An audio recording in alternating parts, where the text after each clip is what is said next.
अगर आपने सीयूटी का फॉर्म फिल किया है और उसमें कंप्यूटर साइंस को भी चूज किया है एज योर सब्जेक्ट, तो आप उसका पेपर देने वाले हैं, तो ये वीडियो आपके लिए है। अदरवाइज आप वीडियो को छोड़ सकते हैं। तो सबसे पहले मैं आपको सिलेबस दिखाना चाहता हूँ और उस तक कैसे पहुंचा ये बताना चाहता हूँ। इसके लिए आपको क्या करना है, वेबसाइट खोलनी है exams.nta.ac.in/cutug। ये आपको, या तो आप इसका यूआरएल डाल लीजिए या फिर वैसे सर्च करिए तो वैसे भी आएगी, CUTUG 2024 लिखोगे तो वैसे भी आएगी। उसके बाद आपको क्या करना है, सिलेबस वाले कॉलम पर जाना है और इसके बाद यहाँ से कंप्यूटर साइंस को सिलेक्ट करना है। कंप्यूटर साइंस को सिलेक्ट करने के बाद ये पीडीएफ आपके मोबाइल में डाउनलोड हो जाएगा या फिर शो हो जाएगा। उसके बाद आपको नीचे स्क्रॉल करना है। मैं इसमें आपको जो सिलेबस है उसे डिटेल वे में बताऊंगा कि सिलेबस में एग्जैक्टली है क्या। और अगर आपने क्लास 12th में कंप्यूटर साइंस पढ़ा है तभी आपने उसे चूज किया होगा, क्योंकि ज़्यादातर यूनिवर्सिटी की रिक्वायरमेंट है कि वही सब्जेक्ट्स आपके वैलिड माने जाएंगे जो आपके क्लास 12th में आपने पढ़े हैं। ठीक है, तो मैं आपको बताऊंगा कि जो आपने क्लास 12th में पढ़ा है क्या वह इनफ है कंप्यूटर साइंस के लिए, या फिर आपको सीयूटी में कंप्यूटर साइंस का एग्जाम अच्छे से देने के लिए आपको अपने क्लास 12th के सिलेबस से कुछ एक्स्ट्रा पढ़ना पड़ेगा। ये बात मैं क्लियर कर दूंगा। तो इसके लिए मैं आपको सबसे पहले जो ऑफिशियल सिलेबस है वही दिखाता हूँ। इसमें यहाँ पर क्लियरली मेंशन है कि जो पेपर है उसमें जो question there will be one question paper which will contain two sections, that is section A and section B. इसमें बताया कि पेपर में दो सेक्शंस हो गए, section A and section B, और उसमें सेक्शन बी है जो उसके अंदर भी दो सब पोर्शंस हो गए जो कि B1 एंड B2 है। अब मैं आपको बताता हूँ कि जो सेक्शन ए है वो सभी के लिए कंपलसरी है, चाहे वो आईटी वाला हो लड़का या फिर आईटी मींस इन्फॉर्मेशन, आईपी वाला हो, इंफॉर्मेशन प्रैक्टिस वाला हो, या फिर किसी किसी में आईटी का नाम से भी रहता है इंफॉर्मेशन टेक्नोलॉजी, या फिर आईपी इंफॉर्मेशन प्रैक्टिसेस। ठीक है, या तो आपने क्लास 12th में ये पढ़ा हो या फिर आप कंप्यूटर साइंस वाले हो, आप सभी के लिए सेक्शन ए है जो कंपलसरी है। यहाँ पर लिखा है section A will have 15 questions covering both computer science information practices which will be compulsory for all candidates. ठीक है, ये सभी के लिए कंपलसरी है। इसके बाद आप यहाँ पर देख सकते हैं सेक्शन B1 जो है will have 35 questions from computer science out of which 25 questions need to be attempt.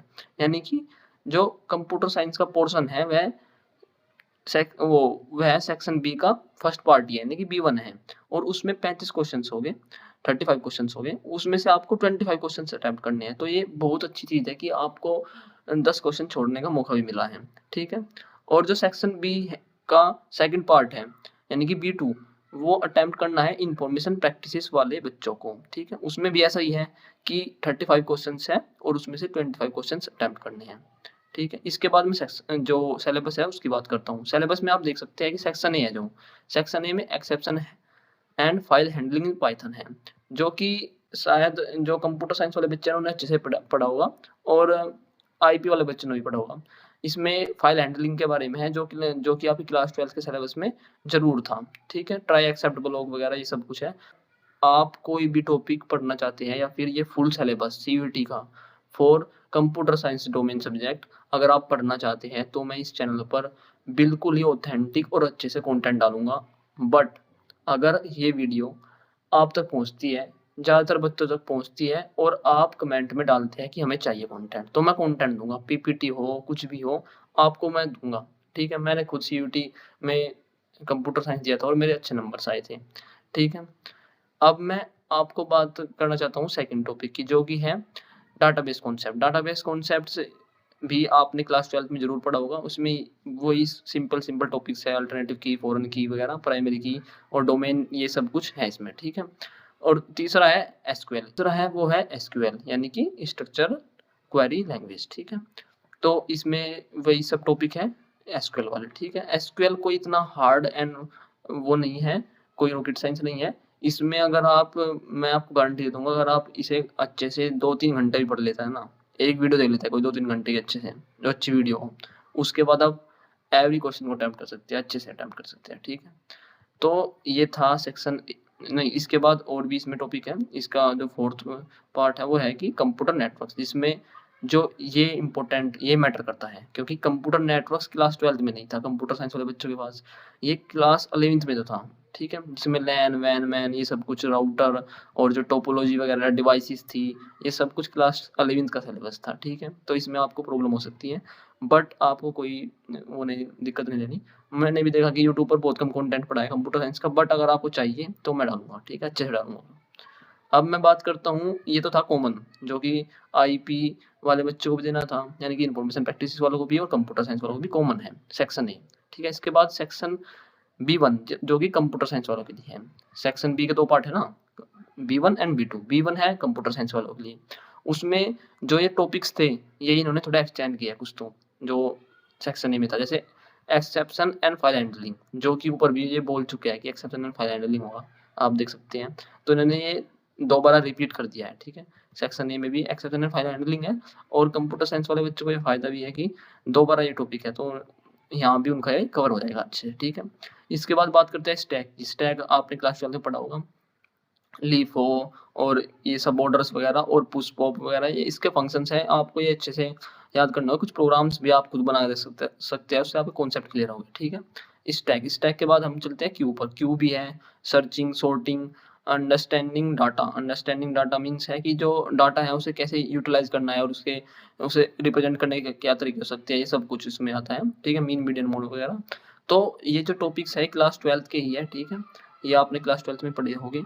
इसके बाद बात करते हैं डाटाबेस कॉन्सेप्ट्स की, जिसमें जो ऊपर भी आया था डाटाबेस कॉन्सेप्ट्स, वहाँ पर जहाँ पर ये सब कुछ है ना कि डाटाबेस कॉन्सेप्ट्स, ये रहे डाटाबेस कॉन्सेप्ट्स, ये टॉपिक सेक्शन ए में भी है, तो ये भी रिपीट हो गया, ठीक है। इसके बाद बात करते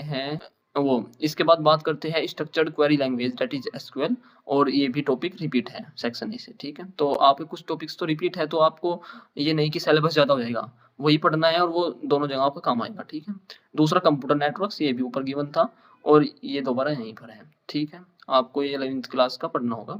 सुमित्रा अरोरा एक बुक है, अगर आप पढ़ सकते हैं तो उसमें अच्छे से गिवन है, क्लास 11th का और भी है। 11th की बुक अलग है और क्लास 12th की बुक अलग है, लेकिन उसमें बातें खोलकर लिखी गई है, अच्छे से आपका क्लियर हो जाएगा। उसके बाद बात करता हूँ मैं इन्फॉर्मेशन प्रैक्टिसेस की, जो कि है आईपी। उसमें आपका जो चीज़ें हैं डाटाबेस क्वेरी यूजिंग एसक्यूएल, ये आपका शायद जो ऊपर था सेक्शन ए में वो रिपीट हुआ है, इसमें वही सब कुछ है, पावर राउंड, कुछ कॉन्सेप्ट्स है जो रिपीट है, कुछ शायद अलग है, ठीक है। एसक्यूएल वाले और डाटाबेस वाले मिलाकर ये इन्होंने एक टॉपिक इसमें बनाया है, तो यही सब कुछ है शायद। ये रहा स्ट्रक्चर्ड क्वेरी लैंग्वेज था ऊपर और एक डाटाबेस कॉन्सेप्ट्स था, तो इन्हें थोड़ा दोनों को मिक्स करके इन्होंने इसमें डाल दिया है। दूसरा फिर भी आपको इसमें इसके लिए थोड़ा स्पेसिफिक भी पढ़ना पड़ेगा, थोड़ा ज़्यादा पढ़ना पड़ेगा ये चीज़ें। दूसरा data handling using pandas one, तो आपके में थोड़ा इन्होंने वो किया है कि जो पाइथन की लाइब्रेरीज है पांडा, नमपाई और इन सब को यूज करके आपको डाटा हैंडलिंग करनी है, ठीक है, ये भी आपको करना पड़ेगा, ठीक है। दूसरा डाटा हैंडलिंग यूजिंग पांडा सेकंड, इसमें इसके जो फर्दर एडवांस टॉपिक्स है वे गिवन है। उसके बाद plotting data using matplotlib, और जो आपके टॉपिक्स हैं मुझे लग रहा है शायद थोड़े इन्होंने हार्ड दिए हैं कंपेरेटिवली टू कंप्यूटर साइंस, लेकिन ये भी कोई इतने रॉकेट साइंस नहीं है, अगर आप अच्छे से कोई वीडियो देख लेंगे अच्छी वीडियो तो हो जाएगी क्लियर। अगर आप रिक्वेस्ट करते हैं या फिर आपको जरूरत है, रिक्वेस्ट भी नहीं मैं बोलूँगा कि, क्योंकि मुझे भी ऐसी चीज़ पर वीडियो बनानी है ना जिसके कुछ व्यूज़ हो और लोग देखना चाहते हो, तो अगर आप बोलते हैं तो मैं वीडियो बना दूंगा, ठीक है। इसके बाद बात करता हूँ अगले टॉपिक की, जो कि है इंट्रोडक्शन टू कंप्यूटर नेटवर्क्स। क्या इंट्रोडक्शन टू कंप्यूटर नेटवर्क्स, और इसके लिए आपको स्पेसिफिकली थोड़ा फालतू पढ़ना पड़ेगा क्लास 11 के टॉपिक्स, जैसे कि लैन वैन और ये सब कुछ जो क्लास 11 में अच्छे से गिवन थे। सुमित्रा अरोरा बुक है, उसमें कंप्यूटर नेटवर्क्स के नाम से शायद टॉपिक है एक, या फिर एक चैप्टर है कि 2-3 चैप्टर भी हो सकते हैं, क्लास 11 की है वो बुक, उसमें ये अच्छे से गिवन है चीज़ें, ठीक है। उसके बाद अगला जो चैप्टर 6 इन्होंने बताया है वो है सोशिएटल इम्पैक्ट्स, यानी कि जो कुछ राइट्स हैं और यानी कि कॉपीराइट्स वगैरह, साइबर क्राइम, ये सब कुछ जो कि आईपी के अंडर में आते ही हैं, इन्फॉर्मेशन प्रैक्टिस के अंडर में, और जो एक्ट्स है आईटी एक्ट्स और टेक्नोलॉजी के हार्मफुल इफेक्ट्स और इंटेलेक्चुअल प्रॉपर्टी राइट्स, ये सब कुछ इसमें गिवन है जो कि आते ही हैकिंग वगैरह, ठीक है। तो ये आपको करने हैं, आपने शायद पढ़े हो, मुझे स्पेसिफिकली पता नहीं कि आपने क्लास 12 में पढ़े हैं या नहीं। इसके बाद है डाटा कम्युनिकेशन, इसमें सभी वही चीज़ आती है, कम्युनिकेशन के मेथड्स, जैसे कि फाइबर ऑप्टिक्स, लैन वैन और अलग-अलग तरीके की चीज़ें, ठीक है? तो प्रोटोकॉल्स वगैरह, एचटीटीपी ये सब कुछ, तो आपको ये अच्छे से वो करनी है, शायद आपने पढ़े भी हो, ठीक है? इसके बाद बात करता हूँ मैं सिक्योरिटी एस्पेक्ट्स की, जो अगला टॉपिक है, जिसमें यही सब बताया गया है हैकिंग और डिफरेंट टाइप को की हैकिंग क्या होती है, स्पैम्स क्या है, कुकीज़ क्या है, जितने भी टर्म्स हैं, हैकिंग से रिलेटेड और सिक्योरिटी से रिलेटेड भी आपको क्लियर होने चाहिए।